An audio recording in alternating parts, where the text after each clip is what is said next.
All right, good morning, YouTube. Welcome to the Best Daily Bets channel. I'm your host, Dylan, and we've got 6 picks today because there are a lot of MLS games, and I am just absolutely red hot with soccer.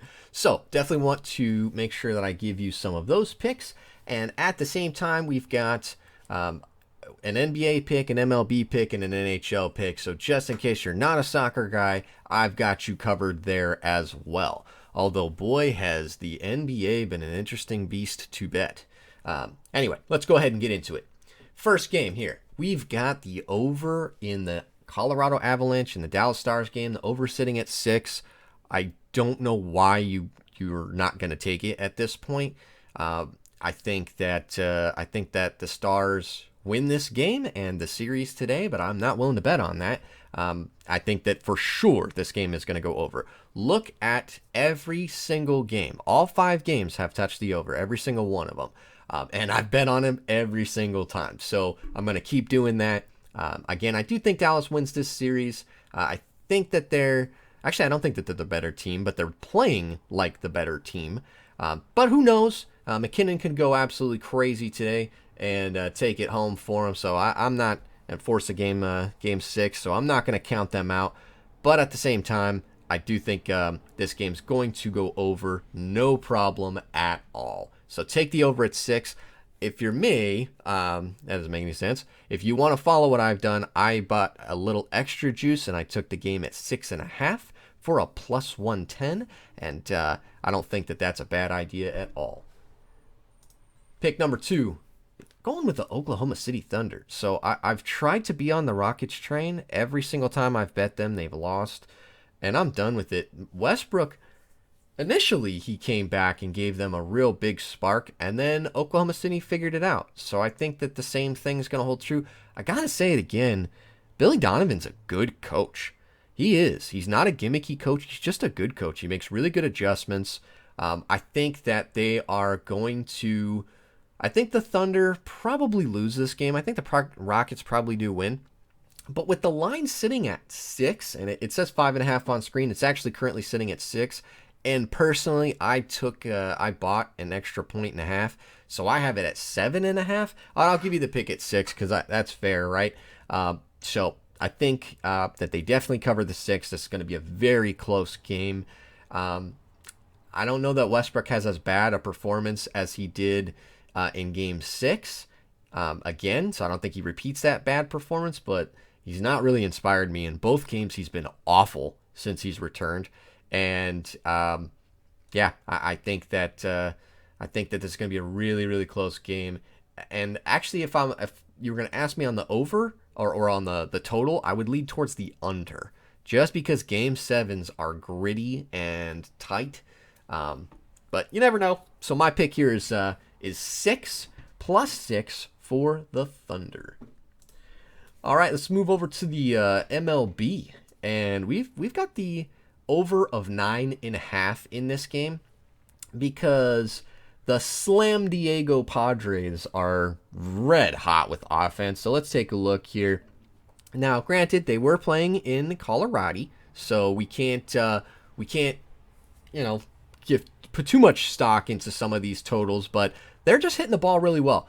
I know it says 72 degrees at time at the first pitch, I guess. I was going to say tip off, but at first pitch, this is going to be an 85-degree game.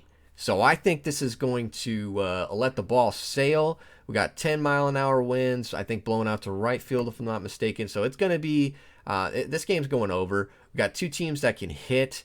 I'm not a firm believer in Dinelson Lamet, so I'm not sure if this guy is all that good.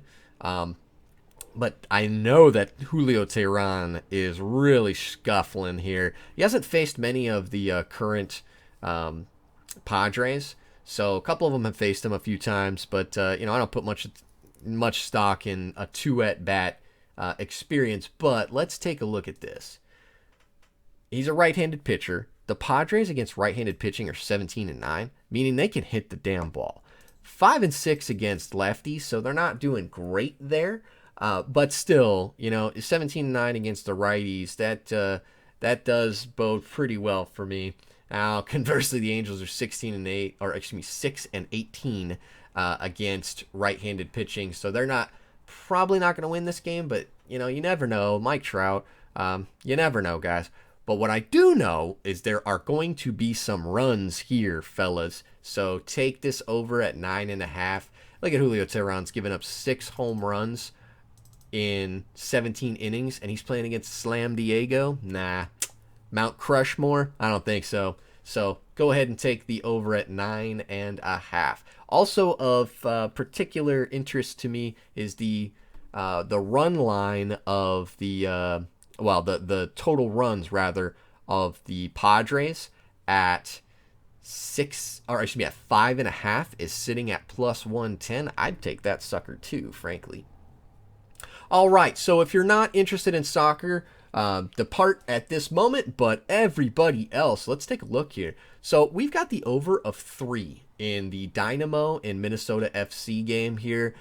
Take a look. Houston's in there. Let's see. Houston has played roughly 5 games, I believe. So they're 11-13 in terms of goals given up and goals allowed. But Minnesota FC, look at here, 20-16. Now, Minnesota is not even listed here. Let's take a look at the full table. Let's see. There we go. Minnesota. So they've played 7 games, and Houston's played 7. So if we flip back and take a look at that, so through 7 games, they've had 36 goals. Minnesota. That's a lot of freaking goals. Now Houston's not that many. 24 through 7 games, but when our over's 3, we need 4 goals in this game. I think that's going to happen, guys. So go ahead and take this over at 3. I feel really good about that one. All right, now we're going to move over to the Nashville-Orlando City game. And don't pay much attention to Nashville here. Just look at Orlando City. With a game against Nashville, they pushed the pace, so this over's at 2.5. Take it all day, every day. We look at Orlando City. When was the last time they went under 3 goals? Wow, a surprising game in the MLS's back tournament against LAFC. But as you can see, after that, they have been riding. So I'm taking I'm taking the over of 2.5 between Nashville and Orlando City. And we're going to round these picks out here with one that's kind of a head scratcher to me. This one's sitting at 2.5 as well, and I just can't see how. So Real Salt Lake against the Sounders, over 2.5? No way. Take this over all day long. It is definitely going to hit. Just look at these teams in their last few games here. Easily going to hit that 2.5, all right? It's not even a question. So, and when you look back, and again, this is Salt Lake at home, look at the last time they played, 3-0. I don't know. I guess I don't put a whole lot of stock into those, frankly. Look at the last games these guys have played. Look at the last games that Seattle's played. When was the last time they went under? In a 0-0 game, I think, also in the bubble, at the very beginning of the bubble. So, not worried about it at all. Take the over all day, every day. All right. So, let's go ahead and pull this back up so we can put this on screen. Let's do a better job of that. There we go. All right, so we've got Oklahoma City plus 6. We've got the over of 6 between the Dallas Stars against the Colorado Avalanche. We've got the over of 9.5 between the Angels and the Padres. We have the over of 3 in the Minnesota United versus Houston Dynamo game. Over of 2.5 between Orlando City and Nashville. And over of 2.5 between Real Salt Lake, and the Seattle Sounders. Good luck, guys. Get those picks in, and let's make some damn money today. All right. Good luck.